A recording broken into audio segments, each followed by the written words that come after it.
Okay, morning guys. We just wanted to give you an update on where we are as JMACX, where we are at with the Ram 1500 update on GVM and upgrades. So at the moment, we obviously have the Ram 1500 DS model, which is the up to 18 in the US, or up, they still bring them in here new through ASV.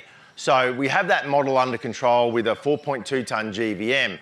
So the critical thing with the DS was that it fails, I suppose. When we say fails, we have to remember that these cars are built to do a certain task.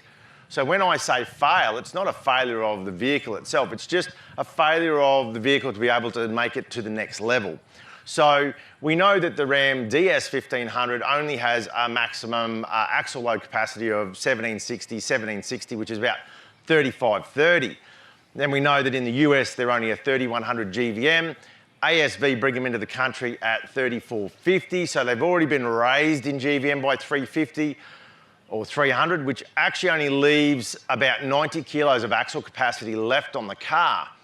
Now, the issue that you had on the DS was the fact that not only did the axle need some strengthening, bracing or whatever, the wheel bearings were the failure. So the wheel bearings on the back of these cars is very, very small. Everybody looks at these and goes, oh, but they're a big truck. But I think what you've got to remember is this is the US Hilux. So in the US, this is basically what we class as a Hilux here. So whilst they are a big, bulky car, they still have limitations as you would in a Hilux or a Ranger or any of those types of models. So taking this to the next level requires a bit of work. So the other one was the DS model has smaller brakes, and the brake failure on the DS wasn't that the car didn't stop, but it actually baked the brakes. So the brakes got over 500 degrees, which whilst it might pass a test and go, well, it stopped, the brakes are stuffed. So because they've cooked, they've been beyond their limitations and they're completely cooked. So, and we see this from our customer feedback where they start to get up that 3,800 kilos and go, well, I'm really noticing my brakes now. In a standard format, you know, the brakes feel quite good. So we've had to do suspension, upper control arms, rear axle strengthening, rear wheel bearings to a double roller bearing, which is a patented design for us. The other one, was obviously the bigger brakes, so bigger calipers, bigger rotors. Now, our new 1500 DT is here on initial inspection, which is where we're at the moment, is the rear differential is the same. Whilst they have electric handbrake and a few different changes of small tweaks in that, the bottom line is the rear axle will still need to have strengthening and wheel bearings to get it up to that space. Brakes on these are much bigger than the DS, so until we actually do the test and physically put it through its paces, we won't know, but we're hoping that no brake upgrade's gonna be required. Or if it does, maybe something a minimum as you know, slotted rotors or something like that. But we're hoping that the brakes on this are gonna be really, really good. So at this point, we're up to R&D on these guys.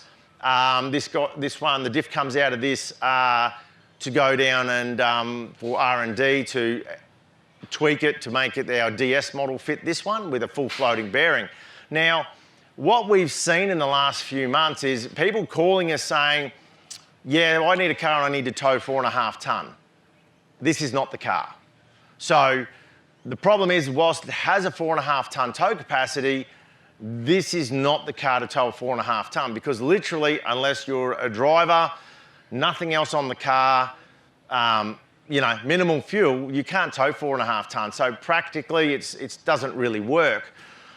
So we refer a lot of people say, go and buy a 2500. It's going to do what you need it to do. The problem is if you push these guys too far, they will break. Very much like your Hilux, your Ranger, all that sort of stuff. So in the last couple of weeks, we've replaced multiple axles on these cars. Remembering that, you know, bearing runs hard on the axle, there's no inner race on them. We've had bent diffs from customers. We've seen multiple broken chassis. And when I say multiple broken chassis, it's not because there's a failure in the car. people are trying to do way too much with them. So we give these guys in the DS a 2,500 kilo axle rating. Our diff's rated to 2,800 kilos, but at 2,500, it's all you need to get to 42. If your car's pushing beyond that, you've got the wrong car. So very specific. A lot of people want the 1,500 because they want to stay on light vehicle. In America, they don't have light vehicle, heavy vehicle. They go, you know what? If this platform doesn't work, buy a 2,500, buy a 3,500, and go down that path. Because we have a light vehicle and a truck vehicle licensing, a lot of people go, well, I want this 1,500, it fits in my garage, I want to use it as a daily, but I also want to tour with it. You go and buy a 2,500, well, you need a truck license, 0 alcohol, logbooks, all the stuff that goes on, annual inspections, but it's also very big, so it might only be suitable for a touring car, not a daily car. So customers got to work out what it is they're actually chasing out of it, but I think they need to understand the limitations, and I see it, I deal with it daily, where people have bought this, A, it's the wrong platform, B, their GVM, they're way over their GVM. If you just put a tray, a canopy on this, you're pretty much cooked. So by the time you put people in it. The other one is the states. A lot of the states now, when you go to an engineer or you're talking for registration, they'll go, put it over weighbridge, what's it weigh? If it's got 5 seats, you need to make allowance for 82 kilos per seat. So if your GVM, say you've built your truck and you've got a tray and a canopy and all that on your car, a long range tank, which has got to be full, they're going to weigh it and then they're going to go, now you need to allow for that 410 kilos or whatever it is. And if you can't meet that, they'll say, sorry, you're not registering your car because you're overweight.